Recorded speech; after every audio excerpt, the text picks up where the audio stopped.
Hello everyone and welcome to the basics of bug bounty hunting. In this course, we're going to learn about what is a bug and various types of bugs that exist in a computer system. Now, what is the first thing that strikes your mind when someone uses this term bug? It would definitely be an insect, any insect, be it a fly or caterpillar, etc. All these are bugs in nature. Similarly, in computer system, a bug is nothing but its insect which leaves the website vulnerable or exposed for hackers to come and exploit it. Now the big question is how can hacker exploit those websites? They can do so by gaining an unauthorized admin access of the website or maybe even steal the user's login credentials or worse come worse they can even steal the debit card details or other sensitive information that can lead to a very major security threat for the website or the company. So we can simply say a bug is nothing but anything that leads up to security be breaching of the website. We also know developers they use certain set of codes while writing a computer program.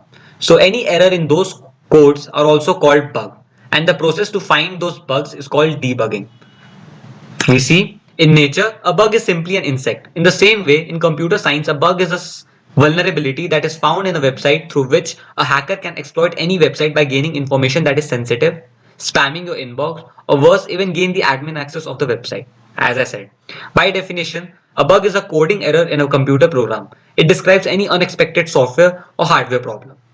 Now, before moving forward, I would like to tell you while finding a bug in a website, you have to be very open minded. You have to think as a hacker how you can exploit that website because a bug can be found in multiple pages of the website. It can be found in the login page of the website. It can be found in the, for example, if you're finding bug in Amazon, we know it's a shopping website, so you can find bug in the cart also. You can find bug in the contact us form. You can find bug in the profile settings of the website. So a website has multiple pages where you can find the bug and all you have to do is keep exploring and digging so that you can find bugs.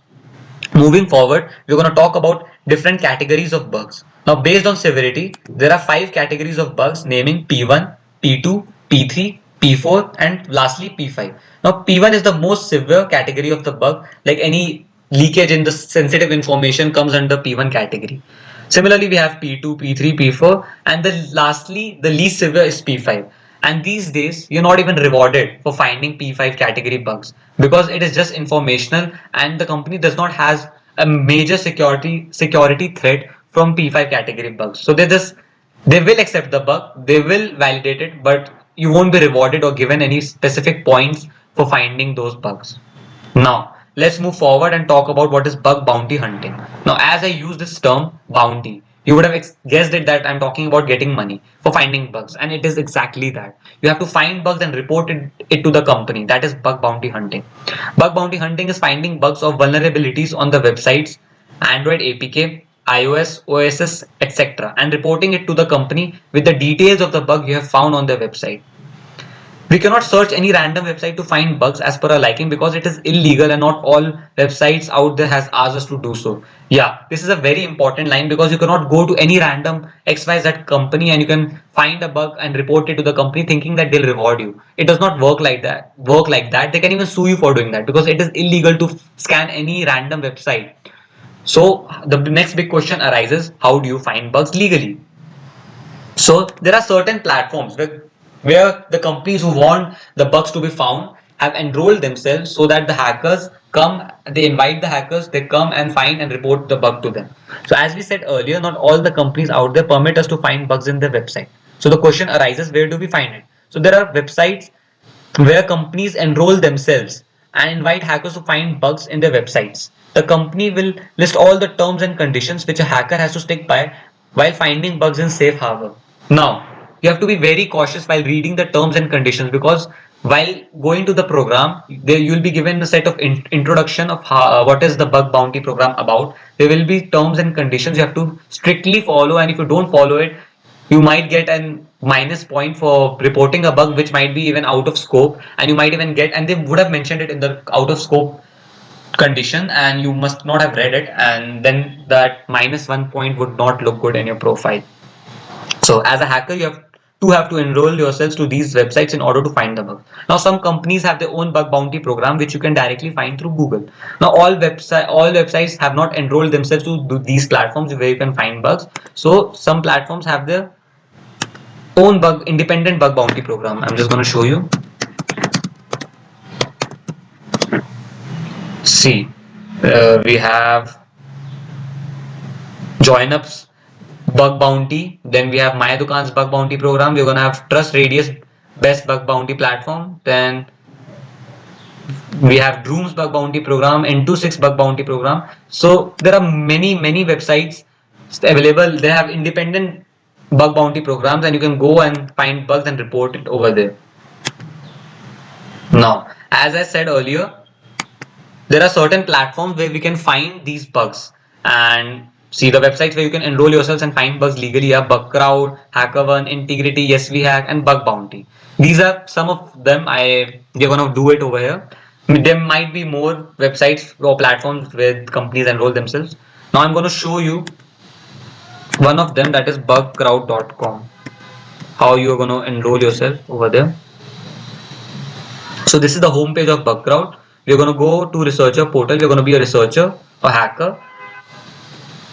Now here we have create an account. You can fill your details over here, and you can sign up. Now you over here you can give your personal email, but I'll suggest you, while finding bugs, while signing up for websites where you're finding those bugs, make sure that you make a separate email ID for that when you do it, because that way it would be easier and you won't be spammed on your personal email with a lot of mail IDs, because you're going to find bugs in a lot of websites, and you're going to give your email ID in a lot of websites. So I'll suggest you to make a separate email ID for that. Now I'm just going to log in my Bugcrowd account.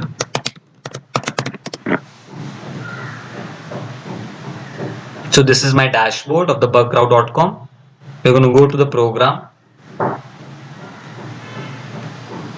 See, this is the programs. All these companies have enlisted themselves and invited hackers to come and find bug and report it to them. We are just going to go to the Bitpanda ongoing bug bounty. So this is the intro I was talking about. They've asked you to be attentive over here. These are the scopes and rewards for P4, P3, P2, P1. These are the tier 1 links. These are the tier 2 links. These are the out of scope links you cannot find on these websites. Then they have given some more information. Then they have asked to be focused over here, and these are the out of scope vulnerabilities. That means that even if you find it, you won't be rewarded and might even get a negative point for not reading the terms and conditions carefully. So this is what Bugcrowd is. So I'm going to end this class over here. Hope you have understood.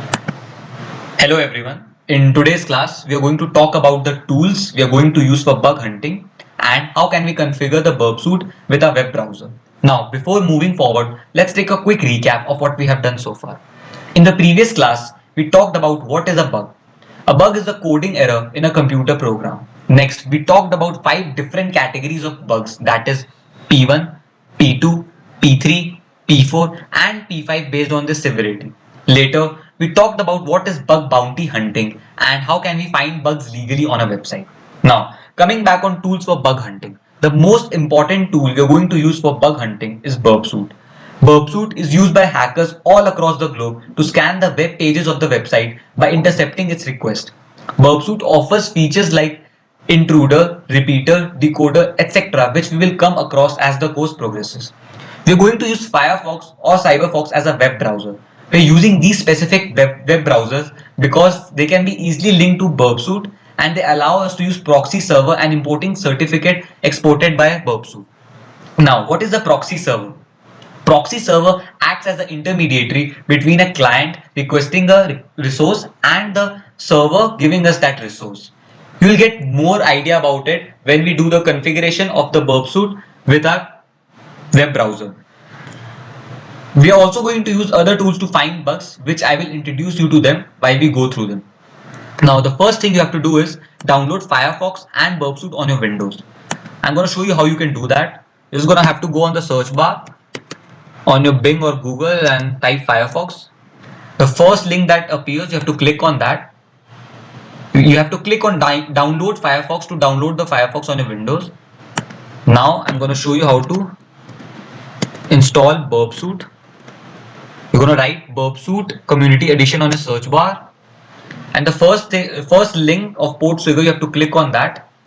Now you can do it 2 ways. Either you can write your email and they'll send you the link and you can download it from there. or you can just click on go straight to downloads and download it from here. Now I already have it pre-installed, so I'm going to show you how to configure the Burp Suite with our Firefox. So this is the Burp Suite Community Edition.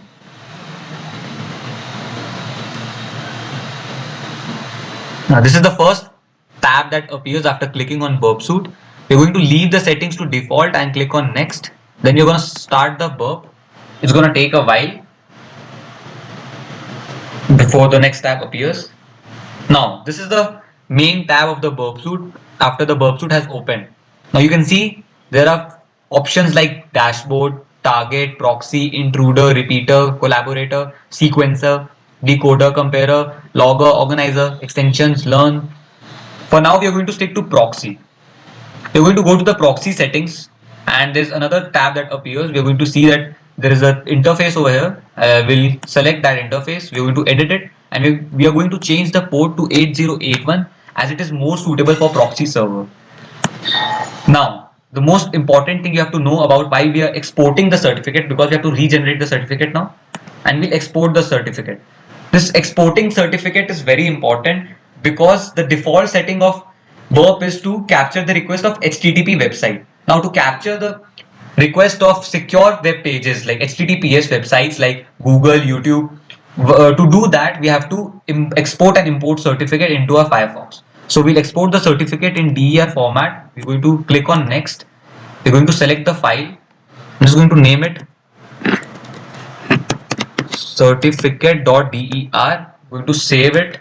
I'm going to click on next and I'm going to close it.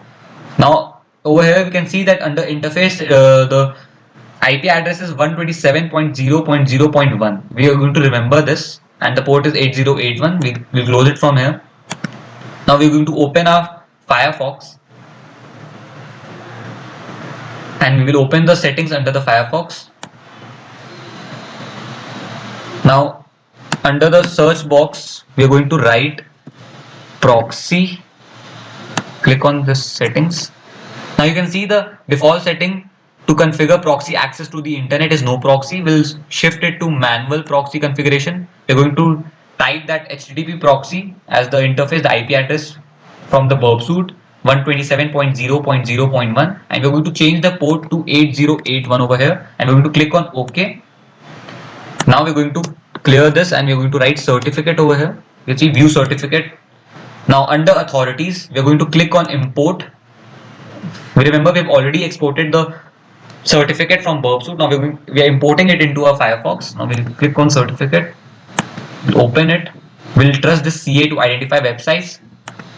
Trust this CA to identify email users and click on OK. Then we'll click OK over here. Now I'll show you how after the configuration how this thing works, how Burp Suite works. Now I'm going to show you. I'm just searching car. Now before pressing on enter, I'm going to turn on intercept over here and I'll press enter. Now I'll show you. See, after pressing enter, the Firefox is not showing me the result for car. Instead, it is showing me over here. Now under Burp Suite, we can see under intercept, there is a get. This is the request we have asked from the Firefox. This is the query car. This is the host google.com. The HTTP/2 is the HTTP version the Burp Suite is using or the Firefox is using. We have the cookie over here. We have user agent. We have language, etc., etc. So if I press on forward, it's going to show me the result for car. I can also change the query from here, from car to maybe let's say I'll make it dog, and if I forward it, you'll see the result will appear of dog. In a similar way, we can do it. We can intercept any page we want and we can make changes. That's how this works. I hope you have understood this. We're going to talk more on this as the course progresses. So see you in the next class. Bye bye. Hello everyone. In today's class, we'll start with the different types of bugs that can exist in a computer system. So the two bugs we'll talk about today are Sender Policy Framework or SPF, and the second is Domain Based Message Authentication Reporting and Conformance or DMA-RC. Both these bugs are similar in nature, so we'll discuss them simultaneously. Now, you all must have come across at certain point that sometimes companies can send emails to your spam box instead of your inbox.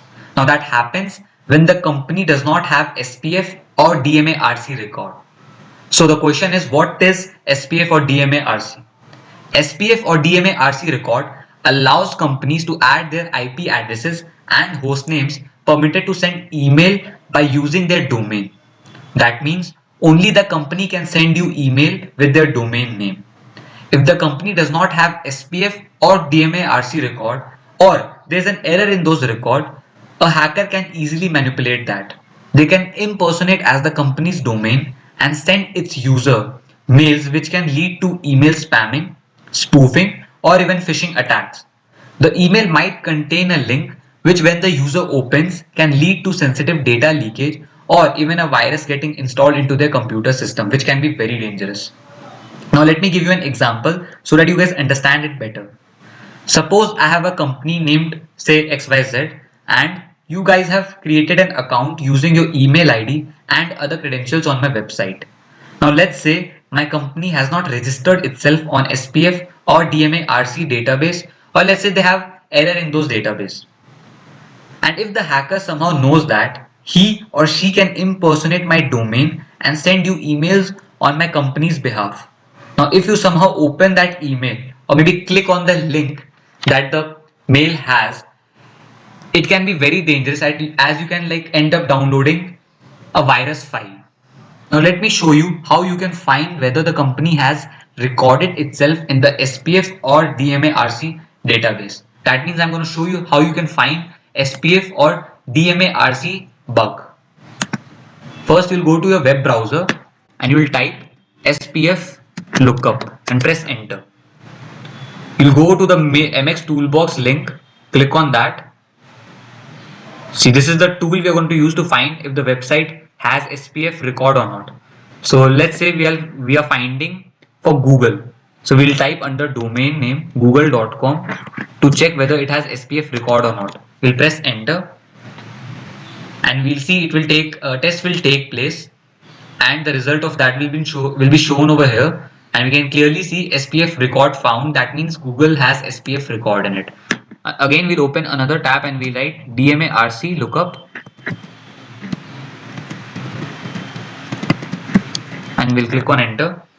Again, the first link of MX toolbox, we'll click on that, and under the domain we'll type google.com, press enter. Yeah, again a test has taken place and we'll see that Google has DMA-RC record found. That means Google cannot be impersonated by any other hacker, which means it does not have SPF or DMA-RC bug.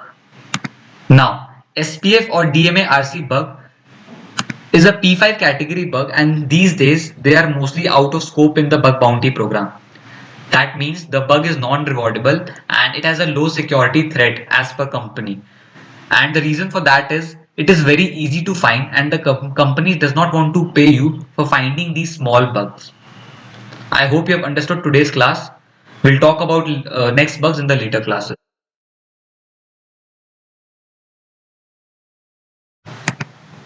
Hello everyone. Today we'll be starting with the bug clickjacking. Clickjacking comes from the word hijacking, which means your system or the website you're using gets hijacked by the hacker when you click on a suspicious link.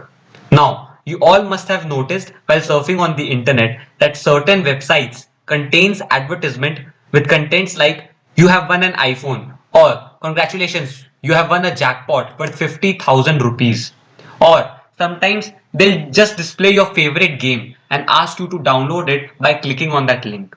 And when you click on that link, there is another tab that opens up which does not have anything on it, but you end up downloading a malware file or even leading the hacker straight into your system. We all know that websites are built on HTML language. So the hacker injects this HTML code using iframe into the website, and when you unintentionally or even intentionally click on it, it leaves your website vulnerable for data and security breaching. So clickjacking is a malicious technique of tricking a user into clicking on something different from what the user perceives, thus potentially revealing confidential information or allowing others to take control of their computer while clicking on seemingly innocuous objects, including the web pages. Now, I will show you how to find a website is vulnerable to clickjacking while bug hunting. So first of all, we'll open a web browser, and as we'll be performing this bug on Bugcrowd, so I'll click on Bugcrowd, and once the Bugcrowd homepage has appeared, we'll copy the URL from the search bar over here, and we'll open this HTML code. Now I'll be leaving this code for 5 seconds if you want to copy it, but don't worry, you can even get this HTML injection code from the internet. So I'll be leaving it for 5 seconds.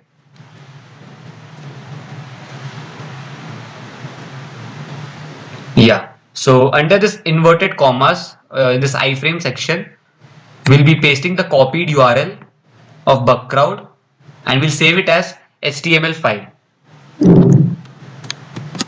I'll be saving it as HTML file on my desktop.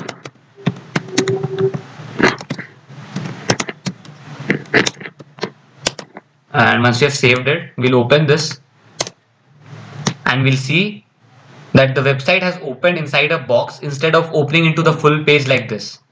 So this shows that Bugcrowd is vulnerable to clickjacking, and hackers can potentially leave a link over here and exploit its user into hijacking their computer if they click on this link somehow. So one more thing to remember about clickjacking is it is a P5 category bug, and you're mostly not paid to find this bug. That means it is a non-rewardable bug mostly. So moving forward, the second bug for today is broken access control. So as the name suggests, broken access control means you can somehow control the website even after the access is broken from it. That means even when you're logged out from your account, but you can still make changes to it while you're logged out. Now I'm going to show you how you can find broken access control in a website. We'll be using burp suite to find this bug. So I'll quickly configure my burp suite with the Firefox.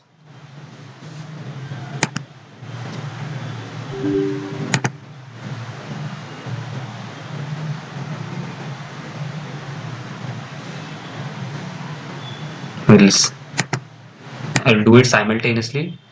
I'll go to the settings over here. My proxy settings is already configured, so I don't need to do that again. Just click on certificates, view certificates, and then open my burp suite. Still opening up. Yeah, so once it has opened, I'll go to the proxy, then proxy settings, click on this, I'll edit it, change the port number to 8081, click on OK. Then I'll regenerate and export the CA certificate in DR format.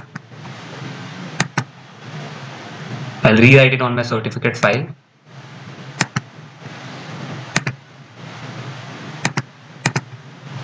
Yeah, so I'll close this tab, minimize this, and import the certificate that I've exported. We'll tick both the boxes, click on OK. OK. Now my burp suite has been configured to the Firefox, and we'll be performing this bug on shutterfly.com.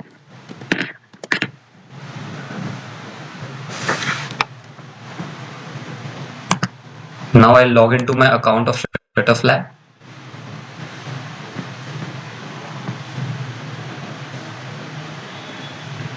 Yeah.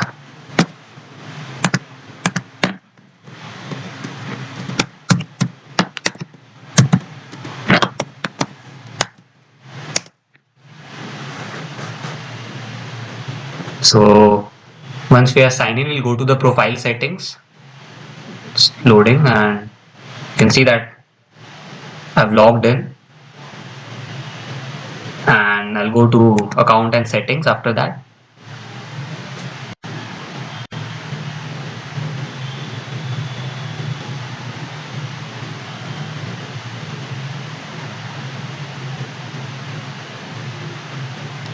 See, we can perform this bug on anything that we can edit over here into our profile, whether it can be our name, our gender, our age, our address, anything that we can edit can come under broken access control. So we'll click on edit over here.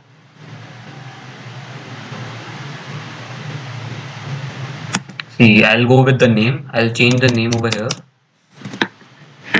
Let's say I make it to, instead of Angad Saluja, I'll make it to Singh. And before clicking on update, we'll capture this request into a burp suite. So now I'll click on update. When I do it, I'll forward. We need the profile update page. Yeah, so this is a profile update page. See, users profile, and we have the last name over here. So we'll be needing this. So we'll click on action and we'll send this request to repeater, and we'll switch off the intercept. And we can see our name has been successfully changed from Angad Saluja to Angad Singh. Now what I'll do is I'll log out from my account and try changing the name while being logged out. So I cannot do that. I should not be able to do that, but you can see how we will do it over here. So once we are logged out, it's asking me to sign in again. So I'll just go to burp suite. I'll go under repeater, the request of the profile settings page we captured, and under last name we'll click over here and we'll say, let's say now I change it to Angad Brar and send this request. And under response we'll see the request has come as OK. So to test this request, I log into my account again.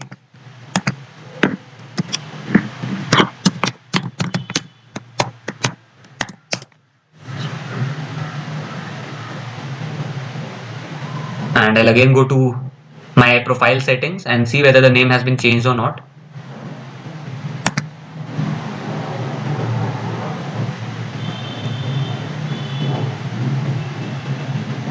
It's taking a while.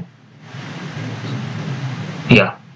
So you can clearly see from Angad Saluja, the name has changed to Angad Brar successfully. So that means Shutterfly has broken access control bug. So this is a P4 category bug and you can be rewarded up to $150 for it. I hope you have understood how to find broken access control. I'll see you in the next class.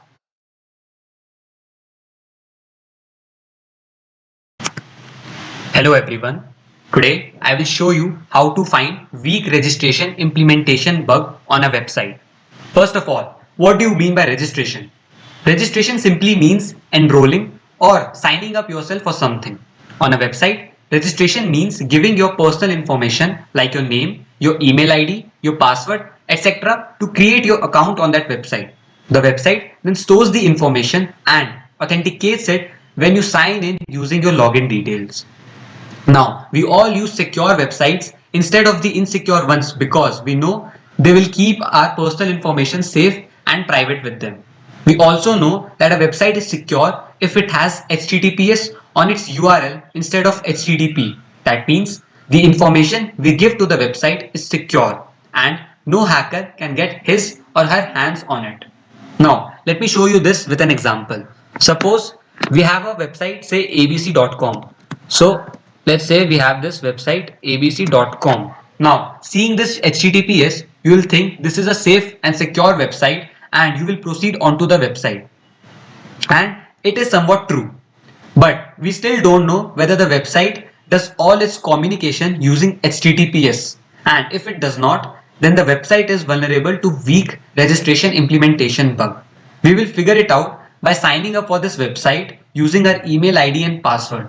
Next thing is this website abc.com will send us a confirmation link on our email ID to check whether this email belongs to us or not. And once we click on the email link, our email will automatically be confirmed and we will be signed in into our account. But here's the thing, the link the website has sent can have HTTP instead of HTTPS, and this makes your personal information very vulnerable. If some hacker is looking over your network, he or she can steal your personal data as HTTP is not a safe passway. Similarly, the second bug for today is weak password reset implementation, and it resembles a lot like weak registration implementation bug. The only difference is instead of receiving a confirmation email link, you will get a password reset link over HTTP instead of HTTPS from the website. Now I will show you how to find both these bugs on a website. We will be using mailjet.com to do so. So I've already gone to the temp mail and created a temporary mail to sign up for this. So this is the sign up page for MailJet. I will copy the mail and I will paste it over here and create a random password.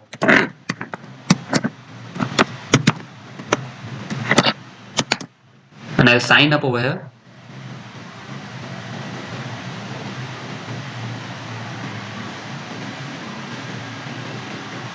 I think it will ask me to set up my profile, fill in few details, and I'll do that. Yeah, just fill anything random. Let's say Raj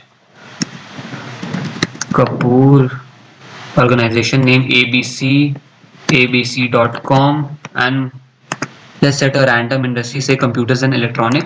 Click on next and I'll complete my order. Yeah, so they have already sent me an email for confirmation. Let's go over here and refresh it.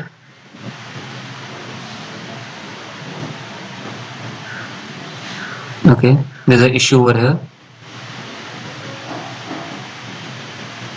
Yeah, so I'll open the email and we can see that this URL over here has HTTPS in it, so it's secure, but we are not worried about it. We have to look over here on this button, because when we click on this button, our email gets confirmed. So we'll just, instead of clicking on it, we'll right click on it and we'll copy this link address and we'll paste it on a notepad. And we can clearly see that this URL has HTTP instead of HTTPS, which makes it vulnerable for hackers to come and steal its users' data. Similarly, let me just activate my account from here.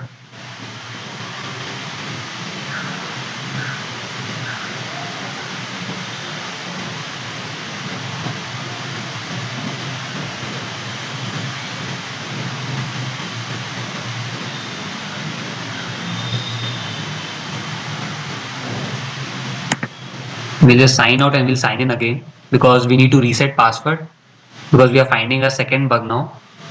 Weak password reset implementation bug. So I'll just click on my this email and I'll again copy my email from here and paste it, and I'll just click on forgot your password.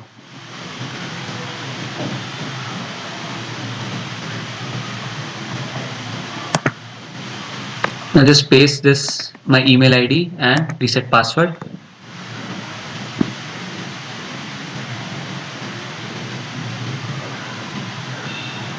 An email with instructions for creating a new password has been sent to you. So I'll go to my temp mail inbox and let me see, back to the list.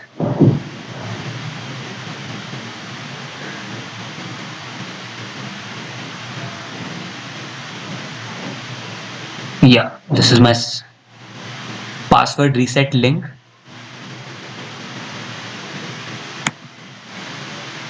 I've opened it. Yeah. Similarly, again, we have got this create a new password, and there is another URL over here which says HTTPS. That means it is secure, and we just right click on this and copy link address and we will paste it over here. Now this has HTTPS. That means they have improved this link already. That means the bug is not found on this website anymore of weak password reset implementation. But if it had HTTP instead of HTTPS, then this website also had weak password reset implementation, which they have already fixed. This website had it previously. So I hope you have understood this class. Hello everyone. Today we will start with the bug password link not expiring after use. Now we all know that when we click on the forget or reset password button on the login page of the website, it sends us a link on our email ID for the same.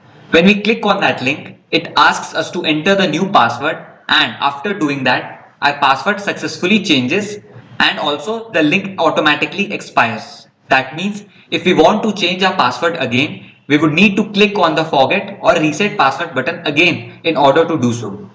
But if we are able to use the same link sent by the website again and again to change our password, then the website has the bug password link not expiring after use. Now, I'm going to show you how to find this bug on a website. So first of all, I'll open my Firefox and you see there's a login page of the website viator.com. So I've already created an account using my temp mail to create an account on viator.com. So I'll just copy the email from here and paste my temp mail over here and click on continue. After that, I won't type in my password. Instead, I'll click on the forgot your password button over here. So as soon as I do that, the website has sent me a link on my email to change my password. So I'll go to the temp mail and check my inbox for the change password request. So you can see that I've got a email regarding password reset request. So I'll click on this email and I can see that there's a reset password button over here. So I'll click on this reset password button and there's a new tab open asking me to change my password. So I'll quickly type in the new password.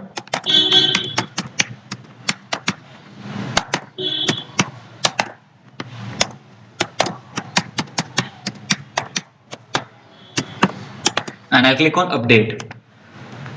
After doing that, it shows password successfully updated. So that means the password has successfully been updated. So I'll go to the mail again and I'll click on the reset password button again to check whether I can change my password again or not.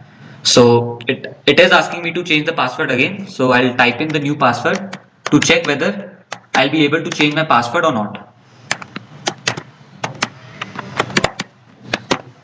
Now after doing this, I'll click on update and it says sorry, this password reset link has expired. So that means viator.com does not have the bug password link not expiring after use. Had my password been successfully updated, then the bug would have existed over here. So we'll move on to the second bug for the day. So I'll go to the slides and the second bug for today is cache control on logout. Now this is a very easy bug to find. All you have to do is sign up on a website and once you're logged in with your credentials, click on the logout button on the website. Now as soon as you get logged out, just click on the previous page or back button on the website and refresh the page. If you're still logged in after doing it, that means the website has cache control bug. So now I'll show you how to find this bug on a website. So I'll go to the Firefox again and this time I'll go to the saleshacker.com sign in page. So I'll just paste my temp mail over here and type in the password and I'll click on login.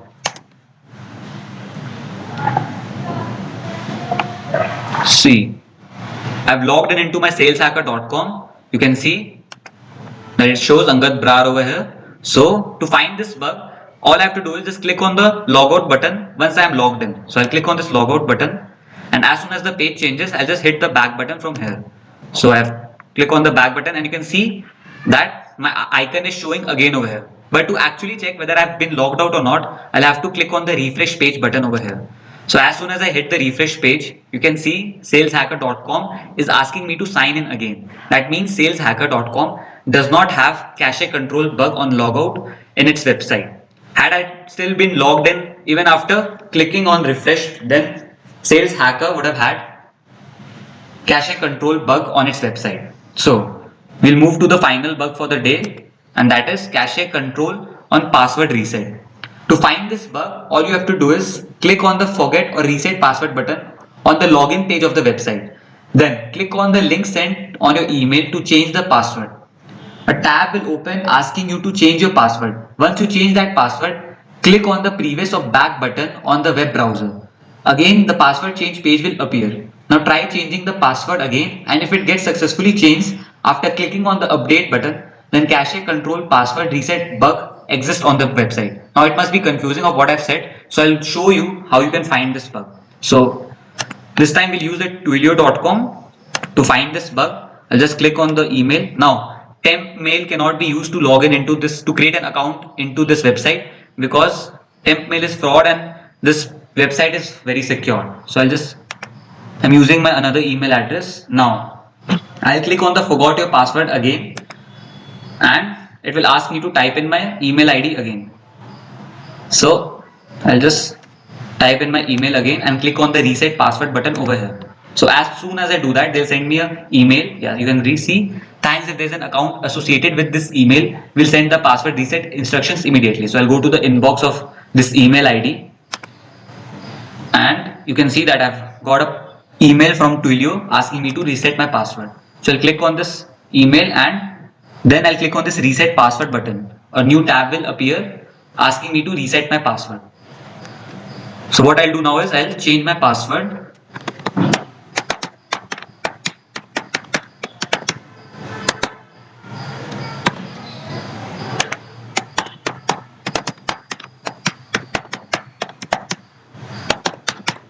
And I'll click on reset password button over here.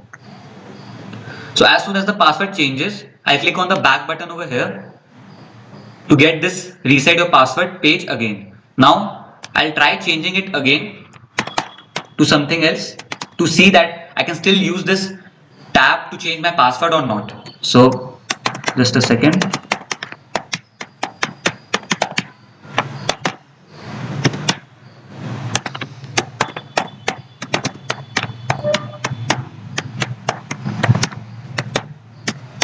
Now after I have done that, I'll click on reset password and you'll see that we are having trouble resetting your password. Please try again in a few minutes. That means I cannot do this and Twilio does not have this bug. Had my password been resetted again after doing this, then Twilio would have had cache control on password reset bug. So I hope you have understood all the bugs we have done today. Hope. Hello everyone. We will be starting with the bug lack of password confirmation on account deletion today. Now, as the name of the bug says, it exists on a website when on deleting your account, the website does not ask for your password as a confirmation that it is you who is actually deleting your account. So I'm going to show you how to find this bug on a website. We will be performing this bug on viter.com again. So I'll open the Firefox and you can see this is the login page of viter.com. I've already created my account using temp mail. So I'll just copy the email from temp mail and paste it under email over here and click on continue. Now I'll type in my password and log in into my viter.com account. Once I'm logged in, I'll go to my profile page of the website. See, I'll just click on profile over here. And this is the profile settings page of viter.com. And I'll go to login information. And under login information, you can see there's an option of deactivating my account. So I'll just click on the button deactivate my account. And a pop-up will appear asking me, am I sure I want to deactivate this account? So I'll just click yes, deactivate it. And you can clearly see they did not ask for my password and they have just directly deactivated this account. So this is the bug I was talking about. So I'll move on to the second bug, that is broken authentication and session management. So we have two terms over here to understand, that is authentication and session management. So authentication means validation of the identity. Accessing on asset is the one it claims to be. That means when you log in into your account on any website, it authenticates you when you use your credentials to sign in. Now, let me explain what session management is. So, once you are logged in into your account, it does not ask you for your credentials every time you click or you go to any page of that website. That happens because once you give your credentials to sign in, it creates a session after your identity is authenticated. Now, this session lasts as long as the identity is connected to the website. Once you log out, the connection breaks and server destroys the session. This is what session management is. Now I will show you how to find this bug on a website. To find this bug, you would need two web browsers. Log in into your account on both these web browsers and then on one of the web browsers, change your account's password. After it gets changed, go to the second web browser and refresh the web page. If you are still logged in into your account on the second web browser, that means broken authentication and session management bug exists on that website. So I'll show you how to find this bug on a website. So I'll be using my Microsoft Bing and Firefox to show this on redox.com. So again I created my account using my temp mail. So I'll just log in using the credentials. I'll type in my password.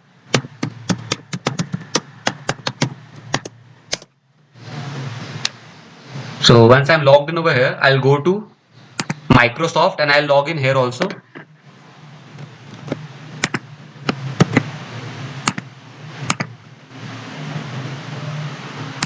Now I'll type in the password here also and log in.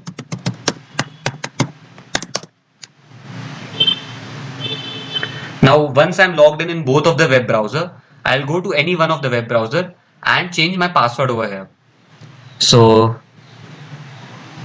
this is I'll go to my user settings and I'll change my password over here.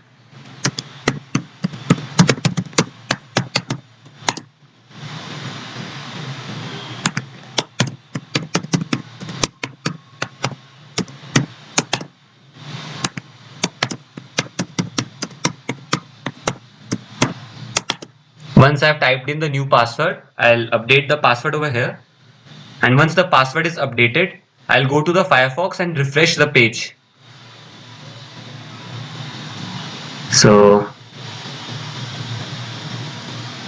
I think the password is updated. I'll go to the Firefox of my account and I'll refresh this page. And if I'm still signed in, then Redox has this bug. So you can see I'm still logged in as Angad Brar. That means Redox has broken authentication and session management. Now, the final bug for today is improper access control. Now, this is similar to broken authentication and session management. In fact, it is a type of broken authentication and session management.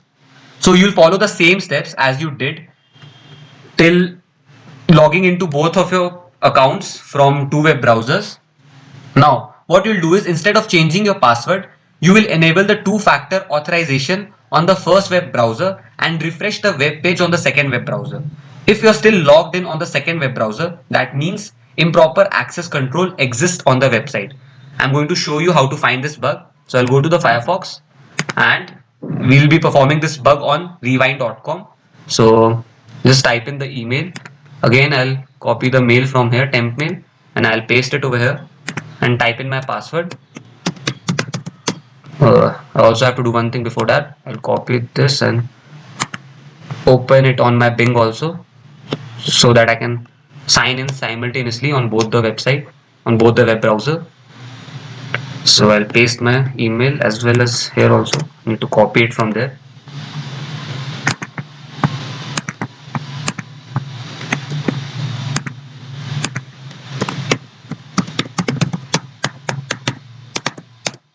I'll sign in and similarly I'll go to the Firefox and sign in here as well.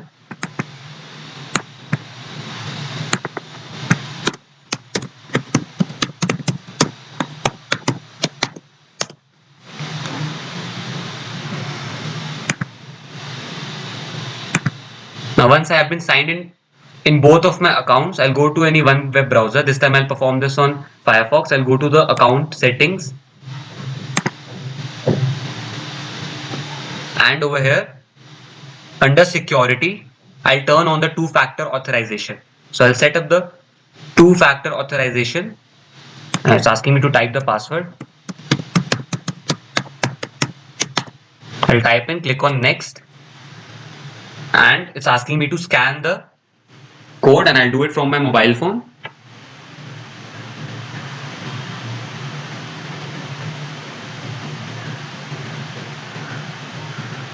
So I'll scan it and once the scanning is done, I'll click on next and it will ask me to type the 6-digit code from the authenticator app. So I'll just type in the code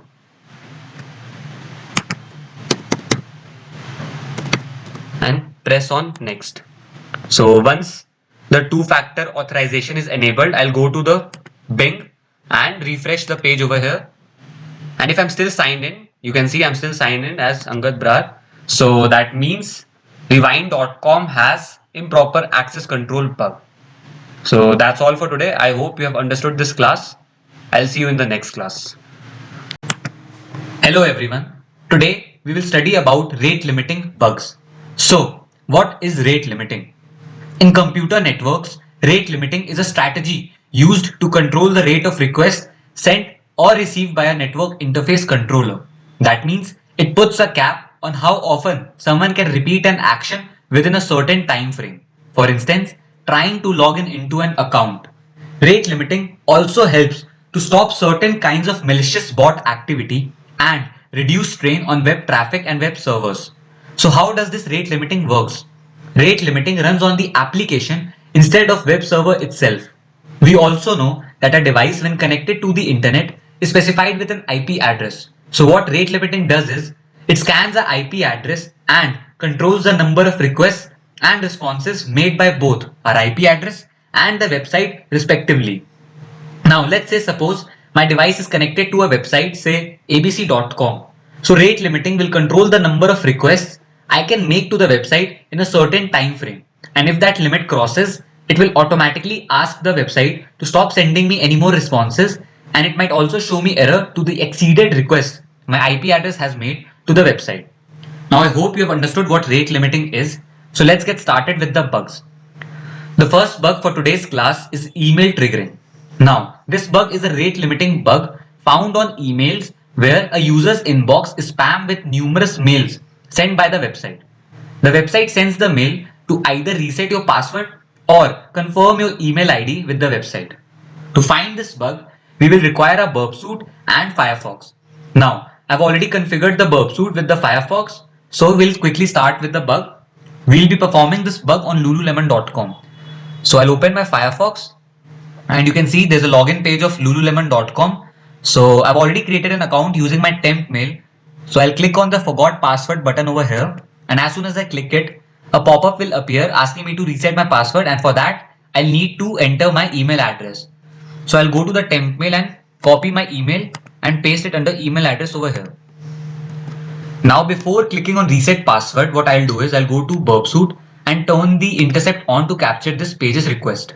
Now I'll click on reset password and again open my burp suite to check where my request of this page is. So this is clearly not my page's request, so I'll forward this. Yeah, so this is my page's request asking, see, post account password reset dialog form. So what I'll do is click on action and send this request to intruder. Now I'll turn the intercept off and go to intruder. Under intruder, I'll go to payloads and select the payload type as null payloads. Now you can see under payload settings, there's a generate over here, generate and box payloads. So I'll type 100 over here and start the attack and click OK. Now you can see the attack has started, and soon my temp mail inbox will be spammed with numerous emails sent by lululemon.com. So we'll just minimize it and see how many mails we have received so far. So I've gone to the temp mail inbox and you can clearly see that I've received numerous emails asking me to reset my password, whereas I've only asked my email to be sent once to reset my password. So this means Lululemon has email triggering bug. So let's move on to the next bug for today's class, and that is company side rate limit. Now this bug is similar to email triggering, but the difference is that it's found on contact us form of the website. That means you ask the website to contact you by giving your details regarding an issue on the website. Now I will show you how to find this bug. So we'll be performing this bug on zola.com. So this is zola.com and we'll click on contact us. So I've already done that, and this is the form, contact us form to submit a request. So I'll go to temp mail again, copy the mail and paste it over here. Now I'll fill in the details quickly.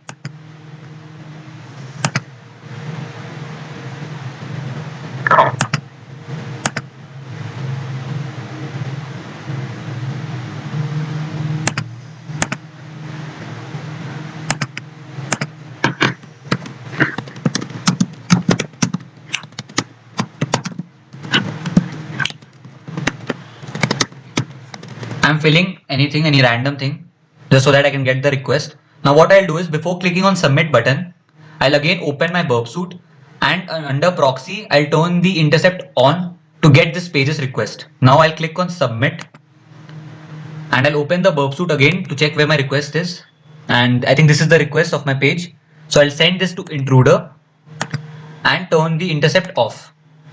Now I'll go to intruder and we'll perform the same steps as we did in email triggering. Now I'll go to payloads, select the payload type as null payloads, and under payload settings, we'll type 100 payloads generate and start the attack over here. So yeah, I've already started the attack and I don't know, I think, okay, this node cannot be okay. So I think I did something wrong. I'll do it again. I'll discard this and fill the form again.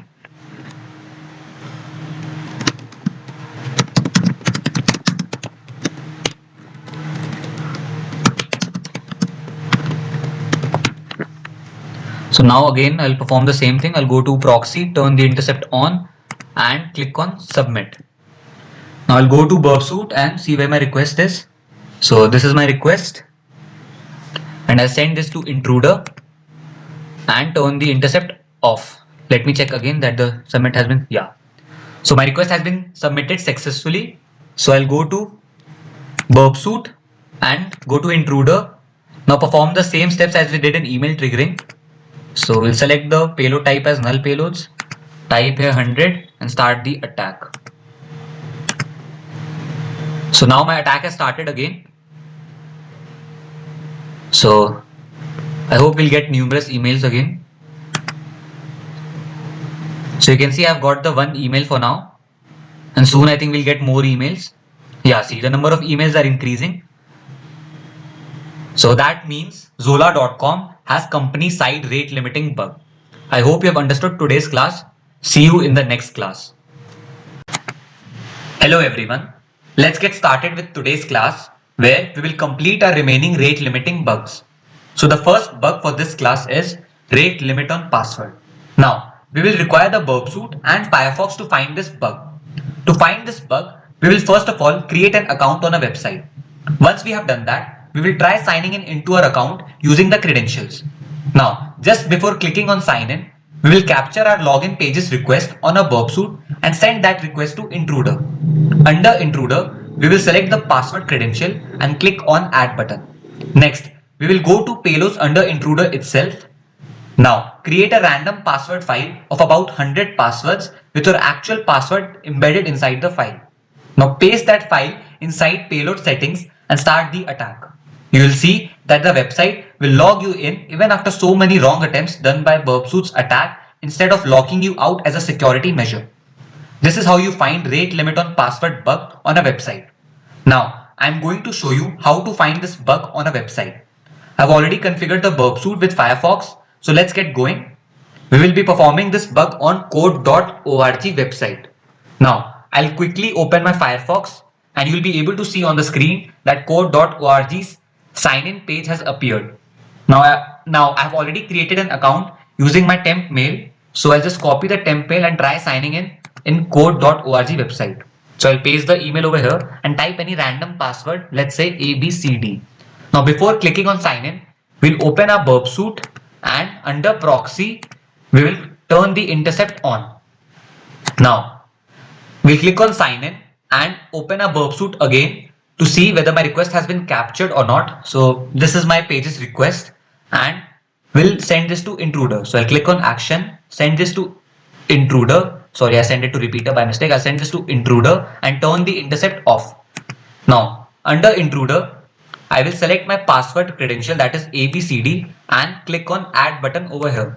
After doing that, I'll go to payloads and load my password file with my actual password embedded inside it. So I'll click on load and select my password file, which is rate limit on password, and click open. You can see hundreds of passwords has appeared over here with my actual password also inside this, that is Lucifer 666. So after seeing that, I'll click on start attack and click on OK. Now we'll wait for the actual password request to see whether code.org logs me in on burp suite's attack or not. So we'll wait for that. Where is my actual password? I think it must be on the 40th request. So let's check. Yeah, you can see here it is Lucifer 666 and you can also see that the status code of this specific request has changed to 302. So let's select this and right click over here and select the option show response in browser. Once I click on that, I'll open a new tab on Firefox and paste it over here and click on enter. So you'll see now that code.org on my 40th request has logged me in instead of locking me out, which means code.org lacks that security and has the bug rate limit on password. Now, let's move on to the next bug for the day, that is no lockout policy, which is similar to rate limit on password. Now, this bug is found on mobile apps when it does not lock you out of your account after several wrong attempts of your password while signing in. There should be a limitation to the number of attempts you can make to log in into your account. And if it does not, then it's a major security issue as anyone might guess the password at, let's say, 100 guess, or simply run an intruder payload attack with a random password file and log in into anyone's account, as we just did on rate limit on password. I hope you have understood these both bugs. So let's move on to the final bug for the day, that is 2FA bypass. Now, to find this bug, you will need to create an account and enable 2FA in the profile settings of the website.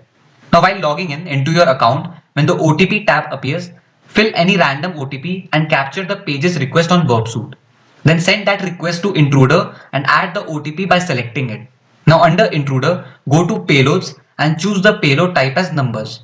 Now, check the OTP you have received on your mobile phone and select the range of the OTP where your correct OTP lies to.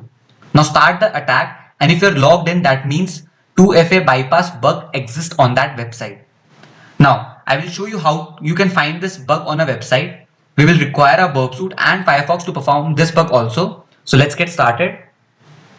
We will be performing this bug on redox.com. So I've already created an account using my temp mail again. So I'll just copy the email from over here, and yeah, I'll just copy it from here and paste it over here. I'll click on continue.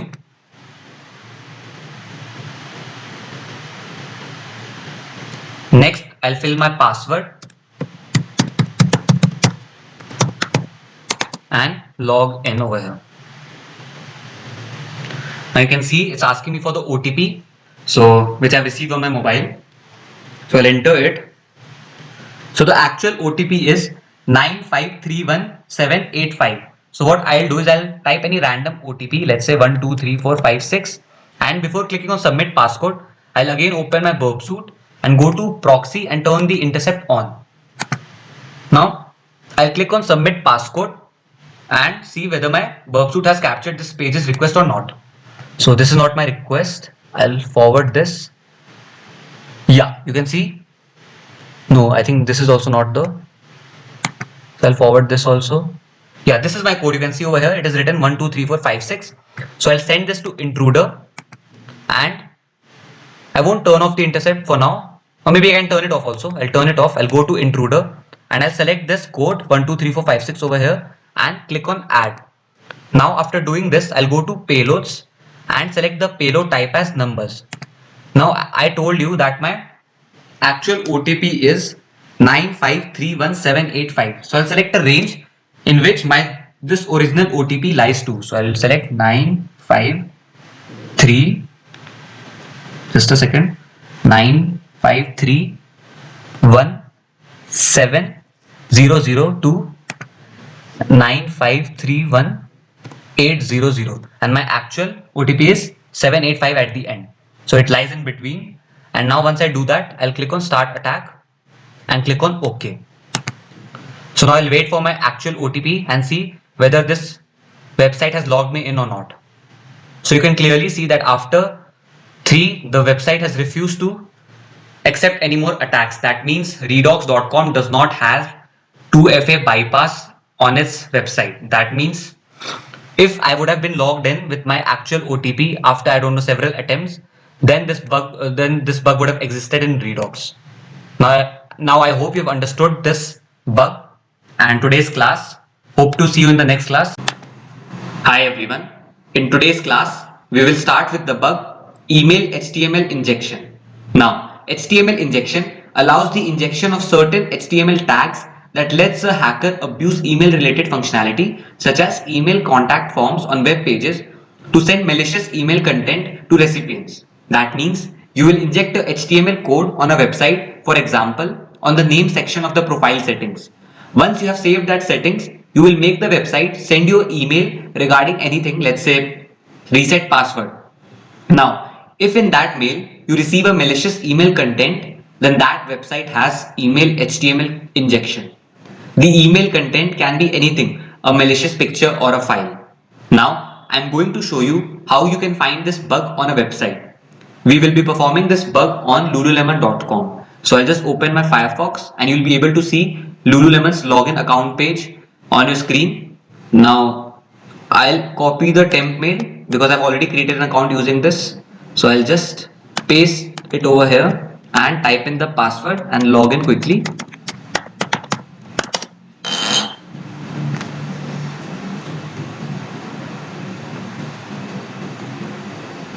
Now once I've been logged in, what I'll do is I'll click on edit over here and paste my HTML code. So we can see that we can do it over here on the first name, last name and on the phone number. So we'll just go to the HTML code and copy it and paste it on the name section over here. Now I'll type in the password and click on save so that my changes get saved.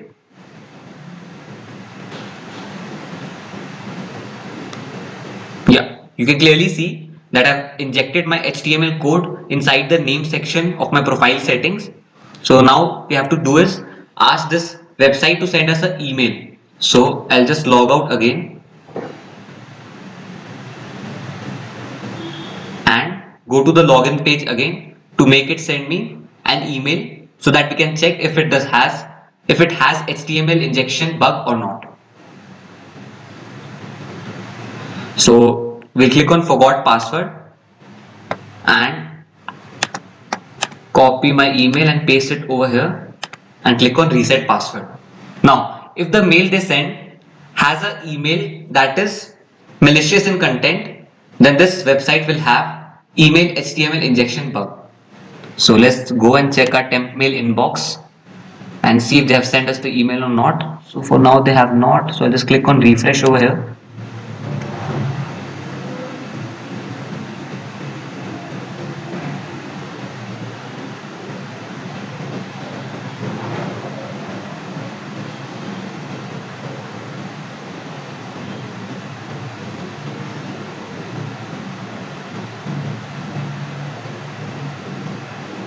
It's taking a while. No, they have still not sent me. So I'll click on refresh again.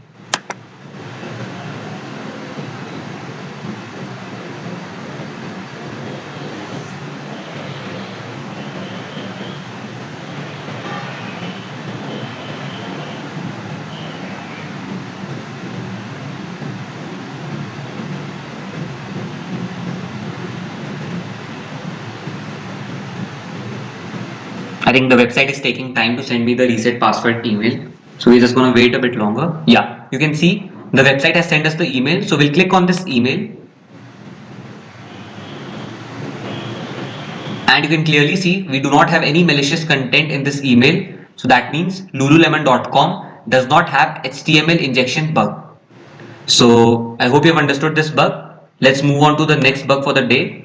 That is insecure file download. Now this bug is very simple to find. You need to know a website to find this bug, that is subdomain finder. So this bug is found on subdomains of the website if they have one. All you have to do is go to the search bar of the subdomain finder and type the website's name. Now keep opening all the subdomain of the website displayed there. If there is an unwanted file getting downloaded, instead of opening that subdomain, then insecure file download bug exists. I'll demonstrate you how you can find this bug on a website. So we'll just go to Firefox again and I've already opened the subdomain finder for you. So this is the search bar and we'll just type any website, let's say google.com, and click on scan.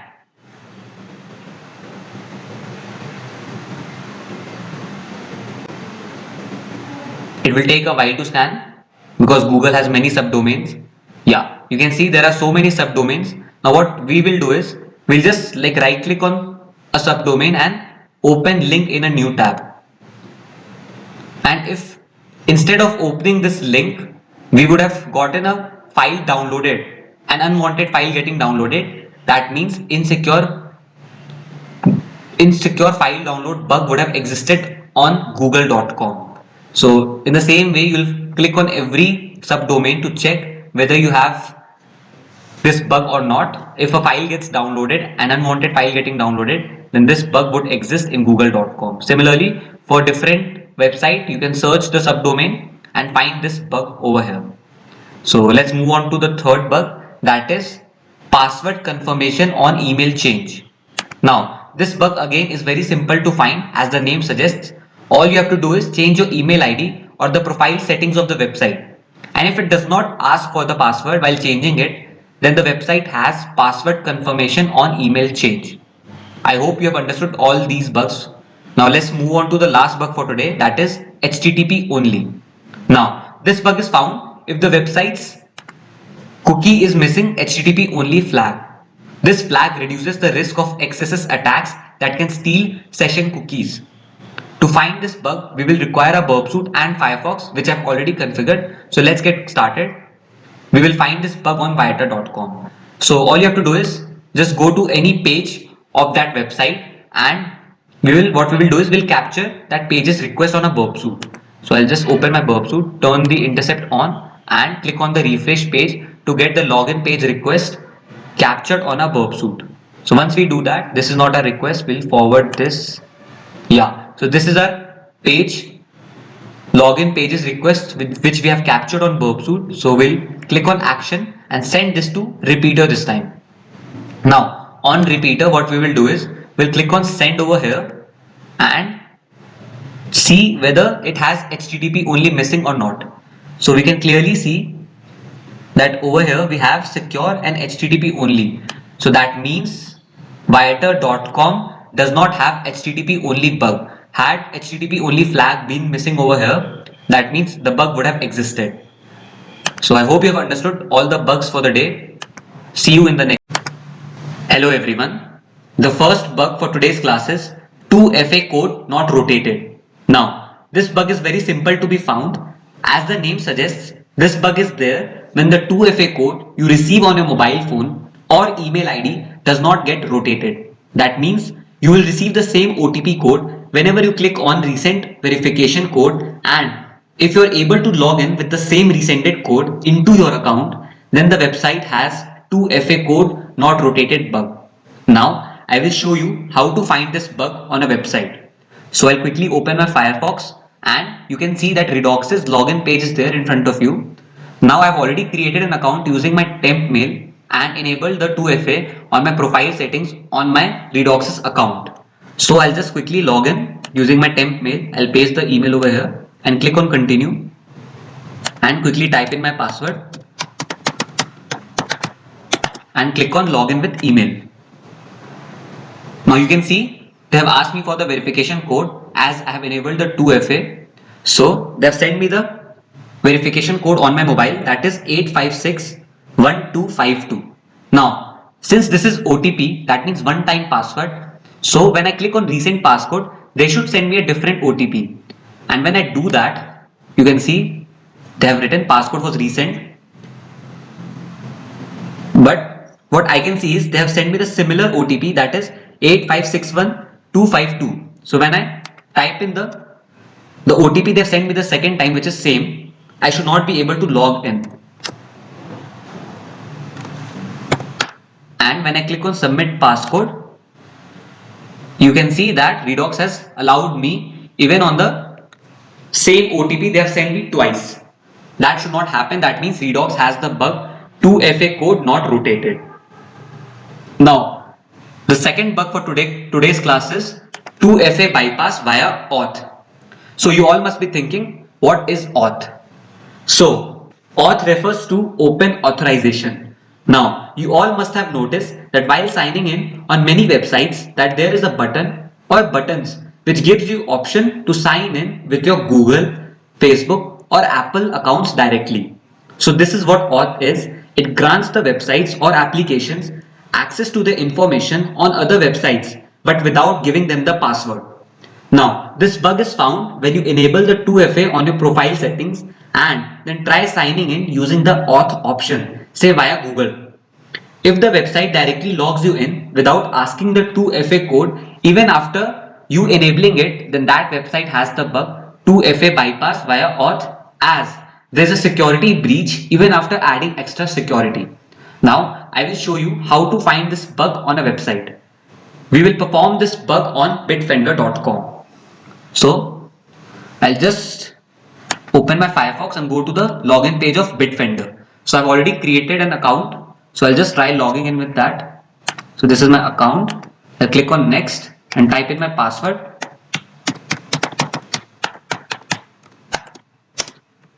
Now you can clearly see they're asking me the two-factor authentication. That means I've already enabled it. So I just go back to the sign in and try logging in via auth, that is from Google account. So I just click on Google Plus over here and click on my account and check whether I can log in or not. Yeah, you can clearly see this time they did not ask me for my, okay, I'll do it again. I think there was an issue over here. Just click on my account. Yeah, you can clearly see that they have logged me in, and this time they did not ask me for the verification code. So that means bitfender.com has the bug 2FA bypass via auth. So let's now move on to the last bug for this class, that is 2FA bypass via response manipulation. Now this bug is tricky, so be extra attentive. We will need a burp suit and Firefox to find this bug. Now to find this bug, you will first enable the 2FA on your profile setting. Next, while signing in, capture the request of the OTP login page with your correct OTP typed in. Now send that request to repeater and get the response over there. Copy that response and paste it on your notepad. Now go back to proxy and drop that request. Again, go to the OTP sign in and this time capture the page's request with an incorrect code typed in. Get the response of this page and replace this wrong response with the correct one which you have saved on notepad. Finally, forward this request, and if you're logged in even after typing wrong OTP, then 2FA bypass via response manipulation bug exists on that website. So I don't think so you must have gotten of what I've said right now, but I'm going to show you how to find this bug on a website. We will be performing this bug again on redox.com. So I have already configured my burp suite and Firefox, so let's get started. So I'll go to Firefox and try logging in my Redox account, which I've already created using temp mail. So I'll click on continue over here. Then I'll type in my password. Now you all know that I've already enabled the 2FA. Oh, this has happened because this account was already logged in. So I'll try logging out again. Now when I try signing in again,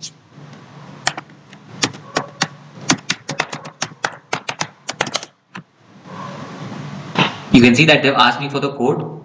So what I'll do is, first of all, I'll type in the correct passcode and get the response of this passcode on my burp suite. So before clicking on submit passcode, I'll open my burp suite, turn the intercept on and click on submit passcode. Now this is not the request we are looking for. Yeah, this is the request we are looking for, and you can see the code is over here. So what I'll do is I'll click on action, send this to repeater and get the response of it. Yeah, now what I'll do is I will copy this response, the whole of it, and paste it on my notepad.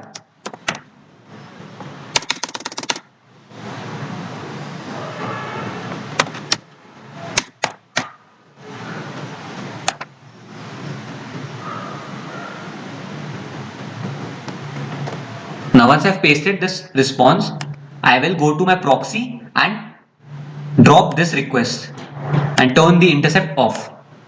So now what I'll do is I will type in any wrong passcode, that is 123456, let's say, and now again before clicking on submit passcode, I'll turn the intercept off and on and click on submit passcode.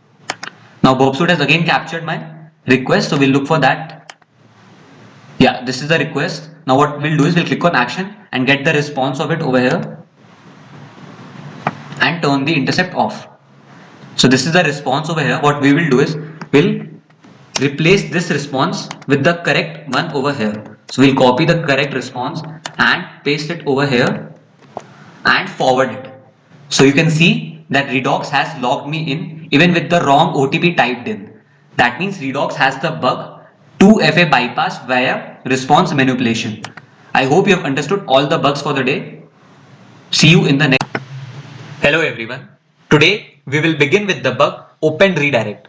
Now, what happens when you go to a search bar and type a website's name? You are safely and securely directed to that website by the web browser. But if that website can be used as a tool to trick others into visiting malicious site, then that website has open redirect bug. Now what hackers do is they manipulate the user and redirects them to a malicious site which can lead to phishing attacks also. These malicious sites can sometimes be similar to the original website and you might end up trusting it, which can lead to your credentials or sensitive information being stolen. Now, I will show you a video where I found open redirect bug on droom.com. I could have showed you on Firefox, but what has happened is they've already fixed this bug. So watch this video and I'll explain you side by side how to find this bug. So you'll be able to see Droom's login page. So I'll just play the video. So I'll type in my credentials and before clicking on login or continue, I'll capture this page's request on burp suite. Then what I'll do is I'll take out the response of this request and under location, I will switch the URL from droom.com to Google or any random or malicious site I want to, and it will redirect me to that web page or website. So I'll show you. So you can see I've clearly found the response of this page and under location, I've changed droom.in/account to google.com. And when I click on forward, the website will take me to Google instead of droom.com. Yeah, so that means droom.com has open redirect bug or had open redirect bug. So I hope you have understood this bug and the video. So let's move on to the second bug, that is DOS or denial of service attack bugs. Now there are two bugs under this. So first let's discuss what denial of service is. Now, denial of service attack bugs is a bug where a hacker causes the device to be unavailable for its user by interrupting the device's functionality. In simple words, these attacks flood the machine with requests which makes the normal traffic unable to proceed and the website denies the service to its user. The website hangs and does not respond for a long time. Under DOS attacks, we have two bugs. One is application level denial of service and second is long password denial of service. So let's discuss both of them. Yeah. So application level denial of service, you will upload a picture on the website which will be small in size but will contain a virus. And if after uploading it, the website does not respond, then application level denial of service attack bug will exist in that website. So you can find the image on HackerOne's report. Many hackers have found this and they have created a report regarding this.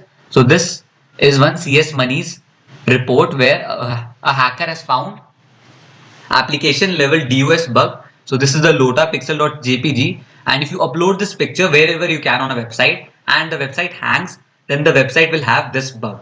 Now the second one is long password denial of service. Now under this bug, as the name suggests, you will attack it on password column. You will type in a password of let's say 10 lakh character and save it.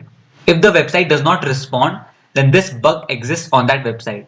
Normally you are allowed to type in your password between 8 to 24 characters. So 10 lakh characters is a big, huge letters and can lead to denial of service by the website by making it slow, as the website might not be able to process such long characters.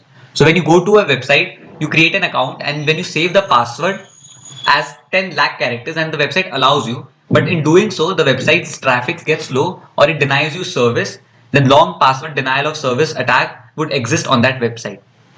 Now the final bug for today is local file inclusion. This bug leads to exposure of files containing sensitive information. This can be done by supplying a valid input to get a response from a web server. You can find this bug if an unwanted file also gets downloaded by clicking on something on the web page of the website. You can also find it by typing some inputs into the URL of the website, and you might end up finding a sensitive file or any information that can be dangerous to the website or its users. Now I will show you how to find this bug by both methods. So again I have a video to show you how to find LFI bug. So I'll just play the video. Now, I found this bug on foreignaffairs.com. When I scrolled to the bottom of the page, I clicked on every option I had, and on one of those options for RSS, when I clicked on that logo, an unwanted file got downloaded in my system, which could have been dangerous. So that was LFI bug by first method. So you'll see in the video, I've scrolled down to the bottom of this website, and when I clicked on every under follow this RSS button, when I clicked on this, a file got downloaded instead of opening this logo or the website. So that means foreignaffairs.com had LFI bug. Now I will show you how to find this bug by the second way. That is, what you can do is there are some payloads of LFI, and under URL at the end you can just put a slash and type that payload. So one of the payload is etc/password. And when you click on enter, you will see that they have redirected me to 403 error. That means doom.com does not have this bug, but there are many payloads. You can find it on Google and you can try it one by one and you can see it for yourself. So I'll just show you. Yeah, these are all the payloads of LFI, local file inclusion. You will just copy one of them, like one by one. You'll just, for example, I've copied this and I'll click on copy and paste it over here after login. And when I click on enter, you'll again see that 403 error occurs. That means this payload has also not succeeded in finding this bug. So similarly, one by one, you will perform by copying each and every payload and pasting it to see if LFI bug exists or not. And you can find it by if a sensitive file or information you can see is there on the website when you type and paste this payload.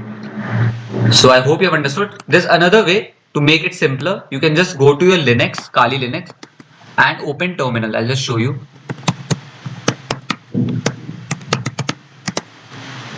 And you'll open a terminal. There's a tool called ..pawn. You'll type that, and M is for HTTP and H is for hostname. We'll perform this, let's say, on Google. So what it will do is it will one by one, for you to make it simpler, it will try each and every payload for you on that URL. So I'll click on enter to start it scan, and you can see it's testing on google.com one by one every payload of LFI. And if in one of them it shows an arrow with vulnerable sign, you'll go test it on your website, and if there's a file, unwanted file or a sensitive file you can find over there and download it, then the website will have LFI bug. So I hope you have understood today's class. Hope to see you in the next class. Hello everyone. We are going to start this class with the first bug, that is sensitive token leakage. Now, sensitive token leakage is a bug where a website leaks sensitive information like username, password, database details, etc. via URL or on Burpsuit as well. This leads to security breach and data theft. The hacker can use this information to log into your account on that website and exploit it accordingly. Now, I'll show you how through both ways you can find this bug on a website. We can find the leaked information on both our Burpsuit and through URL as well. So let's get started. So first of all, I'll show you how you can find this bug through URL leakage. So I'll open my Firefox and you'll be able to see medium.com's home page in front of you on the screen. I'll click on sign in and sign in with my Google account. Now I'll ask you all to pay attention over here on the search bar of the URL, and I'll click on my Google account and copy the sensitive information leakage that has taken place. Now you can see the URL is back to medium.com. Now to check whether medium.com has this bug or not, I'll go to my Microsoft and open a new tab in private window. Now I'll paste it over here on the search bar, whatever I've copied from there, and click enter. You'll be able to see that I've been logged into my account on a private window. That means medium.com has sensitive token leakage bug on their website. Now I'll show you how to find this bug through the second method, that is leakage on Burpsuit. So I'll go to my Firefox again and click on anytask.com's tab and click on sign in over here to log into the anytask.com website. Now I've already created an account using my temp mail, so I'll quickly log into the website through my credentials. Quickly type in my password and I'll turn the intersect on the Burpsuit to capture this page's request. Click on sign in and go back to my Burpsuit to see where my request is. Yeah, so you can clearly see this is my page's request as there is username and password visible over here. So I click on action do intercept and click on response to this request. Now I'll turn the intercept off to see what my response is, and you can clearly see in the response that token and refresh token leakage has taken place. That means anytask.com has sensitive token leakage bug on their website. Now I hope you have understood this bug. We'll move on to the second bug for the day, that is session fixation. Now in this bug, hacker can exploit the user of a website by creating a false session before the user tries to log in, and in that process steal sensitive data which leaves the system compromised. Sometimes there's no new cookie created by the website, which can lead to session hijacking, and the cookie can be exploited to get logged in into the user's account on that website. The hacker can also bypass CAPTCHA, fingerprint and OTP verification, which is enabled for account protection. Now I'll show you how to find this bug on a website. So I'll open my Firefox again, and this time I'll go to Capson's account login page. So again I'll paste my credentials over here and type in my password.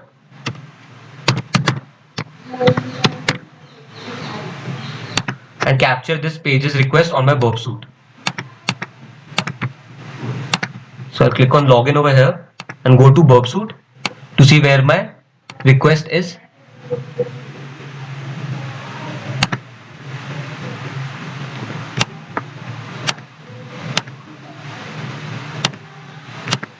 Yeah, you can clearly see this is my page's request, as email and password is visible over here. So what we do is we'll click on action and send this to repeater. Now I'll turn the intercept off and we'll be logged in into our account. Now once we are logged in, we will capture this page's request on a burp suite. Now I'll turn the intercept on again and refresh this page to capture this page's request. I'll go to my burp suite again and forward this. Yeah, so this is my page's request. Now what we have to do is we have to match the cookie which we got before logging into our account and after we have logged in. So I'll just select the cookie over here and click on right click and copy it. Now I'll go to repeater where my other request is of the login page and paste it over here on the search bar. Now you can clearly see over here it is written 0 matches. That means both the cookies does not match. That means capstone.com does not have this bug. So I hope you have understood this. Let's move on to the third bug for the day, that is default credentials. Now to find this bug, we will require a tool, that is FileZilla. This bug will be performed on this tool to retrieve files from the website which can be sensitive to them. For example, their administrative credential file or even user information files, sometimes even password files. So I'll show you how to find this bug. So this is FileZilla. This is what FileZilla looks like. So I've already performed this bug. So what you'll do is you'll type in the hostname as facebook.com. This is just an example. There's no bug on facebook.com as default credential. The username will be anonymous, password will be anonymous, and the port we'll be performing it is, since it is file retrieving bug, so that means we'll be typing in port 21 and click on quick connect. Once we do that, it will perform a scan, basically you can say, and if the connection is established, then Facebook will have that request, will have this bug. But we can clearly see that both the times error has shown. That means facebook.com does not have default credential bug. So I hope you have understood this bug. Let's move on to the last bug for today, that is server side template injection or SSTI bug. Now this bug can be found on website which allows us to create templates. This bug allows hacker to inject malicious code into a template which is then executed by server. SSTI attack can happen when a user inputs information and it is concatenated straight into the template rather than passing it in the form data. This leads to the distortion of template engine, which allows the hacker to take full control over the server sometimes. Now I will show you how to find this bug on a website. So I'll again open my Firefox and this time we will go to, one second, I'll just turn the intercept off. Yeah, so this is our coveredkit.com website. I've already logged in. So what we'll do is we'll create a template over here. So I'll click on landing pages and forms, and next what we'll do is click on create new. So once I click on that, they'll ask me to choose a template, and I'll show you how to find this bug over here. Once I click on landing page over here, there will be a lot of options. You see over here it is written choose your template. So I'll just choose the first one over here.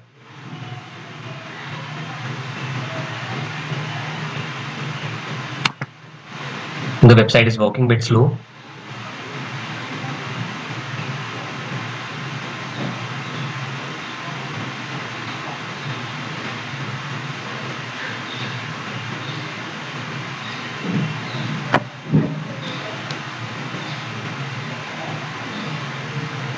Just wait for a while.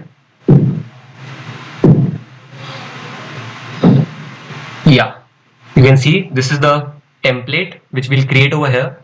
So what we need to do is we'll just edit this name over here. So there is a payload which we'll be using over here, and we'll write that payload.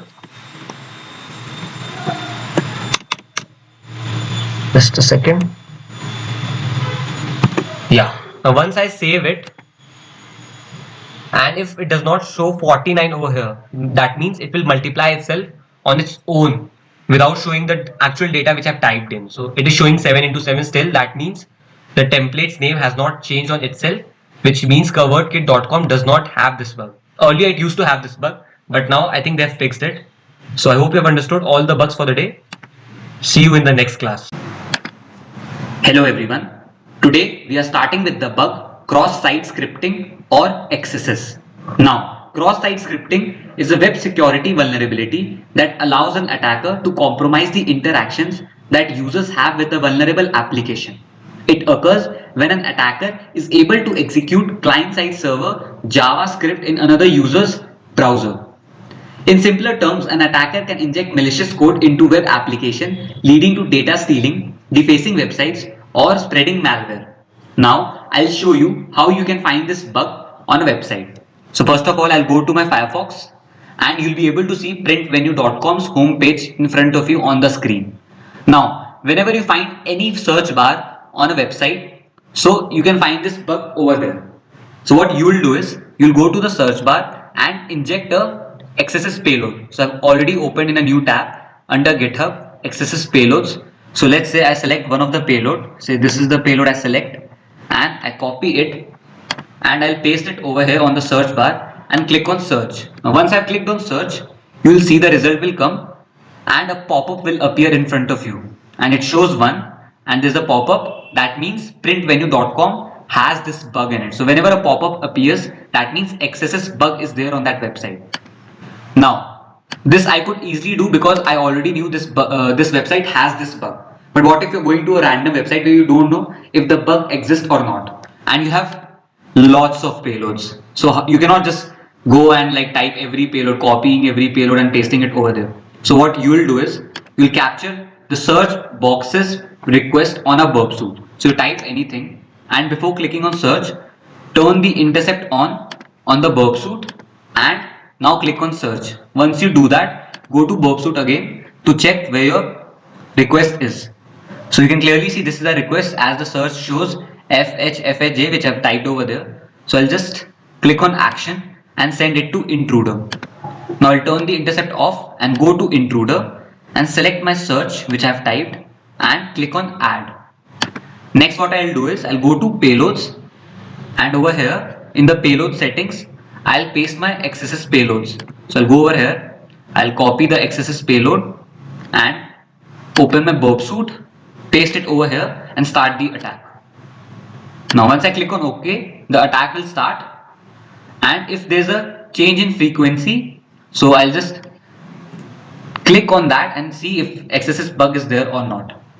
So let's say I'll search for this one and click on right click and I click on show response in browser. So once I do that, I'll click on copy and open a new tab and paste it over here, and you'll be able to see that over here, yeah, the pop-up has appeared. That means print venue has XSS. So similarly, you'll do for any website where you are finding XSS bug the similar way. So let's move on to the next bug, that is iframe injection. Now this bug is again similar to XSS. The only difference is you will inject iframe payloads in the page to load a different data or different page on the targeted page. So I'll show you how you can find this bug again on printvenue.com. So I'll go to printvenue and this time instead of injecting a XSS payload, I'll inject a iframe payload which I've again opened in a new tab under GitHub. So let's say I'll select this iframe payload, copy it and paste it over here and click on search. Now once I do that, you'll be able to see this box, this reddish box over here. That means iframe injection bug is there. You can see I can also scroll it over here. So that means iframe injection bug is on printvenue.com. Now if you're finding it for a random website, so again you'll follow the same steps as we did in XSS. You'll capture the search bar's request on burpsuit, then go to payload and start an attack over there by pasting the iframe payloads instead of XSS. Now I hope you've understood both these bugs. So we'll move on to the third bug for the day, and that is SQL injection. Now this is a very important bug and is highly paid if you find it. So be very careful. This is an injection bug where you'll inject malicious SQL payloads into an entry field for execution. Now some SQL payloads can even log you into a website as an administrator. It allows hackers to spoof identity, tamper with existing data, cause repudiation issues such as wiring transaction or changing balances, allow the complete disclosure of all data on the system, destroy the data or even make it unavailable, and also become administrators of the database server. Now I hope you have understood SQL, and if not, once I show you on the website how to find this, you'll get an idea. So let me show you. So I'll again open my Firefox, and this time I'll go to a login page of alltimecargo.com. Now when you're finding SQL, what you'll do is you'll capture this page's request by typing anything. Let's say I've typed HFHD and anything random on password, and before clicking on login, I'll go to burpsuit, go to proxy and turn the intercept on. Now I'll click on login over here and open my burpsuit to check the request of this page. You can see this is the request of my page as the username and password is visible over here. So I'll click on action, again send this request to intruder and turn the intercept off. Now under intruder, I'll select the attack type as cluster bomb, as it will try all the combination of username and passwords to get me into the website. So this time I'll select the username, click on add, then again select my password and click on add. Now once I've done this, I'll go to payloads, and over here this time we'll paste SQL payloads, which is again I found on GitHub. So I'll copy the SQL payloads over here and paste it over here. Now this is for the username side. Now I'll go to the password, that is I'll click on number 2 over here and paste the same SQL payloads over here and start the attack. Now once the attack has started, to see whether the bug is there on the website or not, we'll just click on any one, click on right click and show response in browser. We'll just copy it and paste it in a new tab under a new search bar. So just paste it over here and click on enter. So right now this is not working, but if you're logged in by doing this, that means the website will have SQL bug. So let's move on to the last bug for today, that is unauthorized action control. Now this bug is again same as SQL. The only difference is SQL can be performed on any login page, and unauthorized action control bug is specific for admin login page. That's it for today. I hope you have understood today's class. See you in the next class. Hello everyone. In today's class, we will study about the bug EXIF. Now, EXIF or exchangeable image file format is a standard that specifies formats for images, sound and ancillary tags used by digital cameras, smartphones, scanners and other systems handling image and sound files recorded by digital cameras. Each of these image files have EXIF data that defines specific information related to an image or other media captured by the cameras. It is capable of storing such important data as camera exposure, date or time the image was captured, and even GPS location. Now to find this bug, we will require a tool called EXIF tool. So this bug exists when you upload an image file onto a website and the website fails to hide the sensitive EXIF data such as the GPS location. So first, we need an image file with EXIF data in it and upload it on the website. Then copy the image link from the website and upload it on EXIF tool. If the EXIF tool shows all the sensitive data, then this bug exists on that website. So I don't have an EXIF image right now with me, but I'll show you how you can find this bug on a website. So we'll need a website where we can upload an image on it. So I'll just show you. So this is my image file, let's say. This is the image file I have. And I'll open my Microsoft Bing. And you can see paxful.com's profile setting pages over here. So I've already created an account using my temp mail and logged in. So what we need to do is we'll just upload the image file over here. So this is my image file. I'll just open it over here and upload it. Now let's say you have an image file with all the EXIF data including the location of the image, because when we click from our smartphone, when we click pictures from our smartphone or digital camera, it also captures the location where the image was captured actually.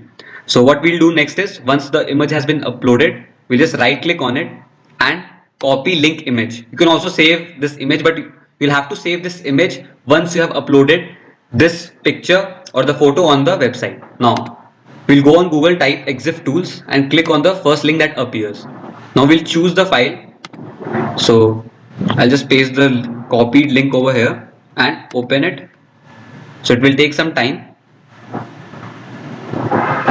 So I've downloaded the uploaded picture from the website and I click yeah. So you can see that once I've clicked on upload file, the EXIF info has been showed of this image, the uploaded image on the website. Now you can see it has information like file name, file size, file type, then file type extension, image, JPEG, image width and all, etc, etc. So even if it would have had the location of the file, location of the image when it was captured by the camera, then this bug would have existed on Paxful. Now Paxful does have this bug, so if you have an image with EXIF data in it, so you can just go and try it out for yourself. So this is what EXIF bug is. So let's move on to the second bug for today, that is clipboard. Now just a second, yeah, so this is our second bug for the day, that is clipboard. Now this is a very simple bug to find. Now we all know that when we type our password, the website hides it in bullets, and if in that state we are able to copy the typed password, then clipboard bug exists. So I'll just show you. So I'll again go back to Paxful. Now I don't know whether this website has this bug or not, but I'll show you how clipboard bug can be found. So I'll just try logging in again. So I'll copy my temp mail from here, with which I've created an account on this website. So I'll just paste it over here and I'll just type in my password. Now once I've typed the password, I'll just select it and try copying it by right clicking it. So you see there's no option such as copy. So this means Paxful.com does not have clipboard bug. I'll also try it by clicking on pressing Ctrl plus C. So I've just did that and I'll just open a new tab on my notepad and try pasting it. You can see that my email ID has been pasted over here. That means Paxful.com does not have EXIF bug. Does not have clipboard bug. Had my password been copied over here and being pasted exactly the same, so I'll also show you what my password is. Now if in this state we can copy the password, then this bug would not exist. Now I'll just press on Ctrl plus C and I'll just click on Ctrl plus V, and you can see in this state Paxful 15 exclamation mark, that is my password, has been pasted over here. So in this state this bug does not exist. If in that bullet state you can copy the password, then clipboard bug will exist. Now let's move on to the third bug for the day, that is content spoofing. Content spoofing allows end user of the vulnerable web application to spoof or modify the actual content on the web page. The user might use the security loopholes in the website to inject the content that he or she wishes to target the website. Suppose say you are buying a product and say you can make changes in it on the payment gateway, like price change or change number of items at same price, or even change the product to get an expensive product at same price. Suppose you are purchasing something from a website, on the payment gateway you can just capture the pages request on Burpsuit, and if you are able to change the price of the item, like suppose from $100 to $1, from 100 rupees to 1 rupees, or you can change the number of items, like you'll get from same 100 rupees you can get 5-6 items instead of one. If you're able to do such modifications or changes, then content spoofing bug will exist on that website. So I hope you've understood all these three bugs. Let's move on to the last bug for the day, that is carriage return line feed or CRLF. Now CRLF is a type of server-side injection which occurs when an attacker inserts the CRLF characters in an input field to deceive the server by making it think that an object has terminated and a new one has begun. This happens when website isn't immune to CRLF character inputs. I'll show you how you can find this bug on a website. First, go to Google and search for CRLF payloads. We will also need our burp suite to find this bug. So let's get started. So I'll open my Firefox and we'll find this bug on elastic.co. So first of all, I've typed in under Google CRLF payloads and I'll click on the first link of GitHub. Now once I do that, I'll just click on the crlf payload.txt and these are all the crlf payloads we have. 61 over here. So these are all the payloads we have. So we'll go to our login page of the elastic.co and we'll capture any page you can capture, the home page of the website or the login page or the profile setting page. So I'll just open the burp suite, turn the intercept on and click on refresh over here to capture the login page of elastic.co website. So this is the request we have over here. So I'll just click on action, send this to repeater and turn the intercept off. Now once I go to repeater, what I'll do is I'll this time go to the payloads, CRLF payloads and copy any payload I want. So just let's say I'll try this one first. I'll copy it and again open my burp suite under repeater. Now what we'll do is, now before HTTP and after slash, we'll just select the whole thing and click on back. Now we'll paste the copied payload over here and send this request. Now in response, we'll just over here in the search bar, we'll paste the same payload and you can see there's 0 matches over here. That means this bug does not exist on elastic.co. Had the same thing, the same payload would have been appeared over here in the response column over here anywhere, then this bug would have existed, CRLF in elastic.co. Similarly, you will try every payload we have over here, all the 61 one by one, the way I did, and you'll just see in the response column if you can find the same payload. And if you can, then this bug would exist. I hope you have understood this class. That's all for today.